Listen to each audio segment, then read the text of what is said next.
Dawn and the train are both breaking when Ethic and Hedge arrive in the woods. The adventurers have recovered the first artifact, the Node of Power, and have come to the 198 forest in search of the second. Here, they're welcomed by the director of the colony, Octavia. She established this treehouse sanctuary after the robots freed everyone from having to work. It was meant to be a haven where people could follow their passions, take up crafts, and find fulfillment, which they did at first. Some years ago, everyone forgot the point. They abandoned arts and crafts and instead just painted and exhibited pictures of themselves over and over and over. The location of the second artifact is no secret. It's in a tower guarded by a garrison of bots, a bottomless ravine, and who knows what other traps. As soon as the tower went up with the node inside, human communication across the land went dark. Octavia has been after it for years, but try as she might, the defenses thwart her. In order to even get to the tower, the team will need a distraction. Octavia has an idea: stir up the people through some well-intentioned vandalism.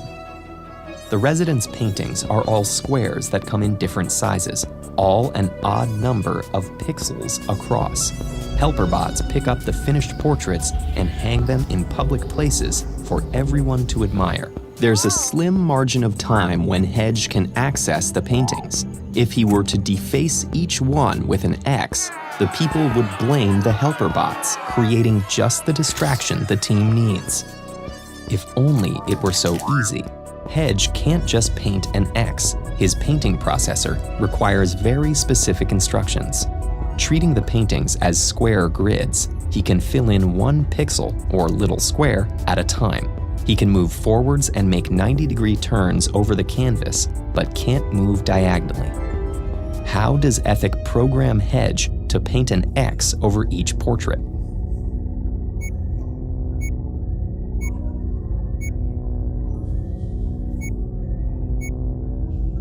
Here's a hint.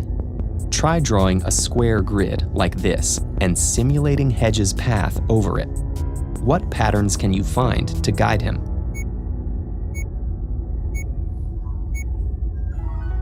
The challenge here is to craft a set of instructions that will work for any square grid. Fortunately, one of the strengths of programming is the flexibility to solve not just one problem, but a whole class of them all at once. It often helps to start with one case and work towards the general. Let's say we had this square. Hedge can measure the length of its sides and store that number as a variable. Now, what we need is a plan for how Hedge will paint an X pixel by pixel. There's more than one right answer for how to do this. Let's look at two. First, what if Hedge went row by row like a typewriter? If it's a 9 pixel by 9 pixel painting, in the first row, he'd paint, skip 7, and then paint again. In the second row, he'd skip the first, paint, skip 5, and paint, and so on. The pattern here is that for each row, the pixels skipped at the beginning go up by 1, and the pixels skipped in the middle go down by 2. Things get more complicated when Hedge reaches the center. Here, there's a row with just 1 pixel painted. Then the whole thing reverses. The number of pixels skipped goes down by 1 each time on the left and up by 2 each time in the middle. Instructing Hedge to do this with a series of loops will work and is a perfectly fine solution. The main drawback is that this requires quite a bit of logic, knowing what to do in the middle, when to reverse the process, and exactly how to reverse it. So how might we approach this so that the logic remains consistent from start to finish? The key insight is to look at a grid as a series of concentric squares. Each square follows the same pattern, painted pixels in the corners and unaltered pixels in between. So if we can figure out a way to paint one nested square, transition to the next, and repeat, we can paint them all. Painting the outermost one is easy. Start in the corner and paint that pixel. If we call the length of the painting n, fly forward n-1 spaces, paint another pixel and turn right. Now do the whole thing again and again. Now move forward one last space, turn right, fly forward once, and Hedge will be in the next concentric square and ready to repeat the whole process. each square is n-2 pixels smaller than the last in length and width, and we can follow this spiral pattern all the way to the center with a loop and a variable that tracks how far Hedge should fly. Is one of these methods better than the other? It really depends on what you value. The strength of the spiral is the simplicity of finding a pattern and reusing the same logic from start to finish.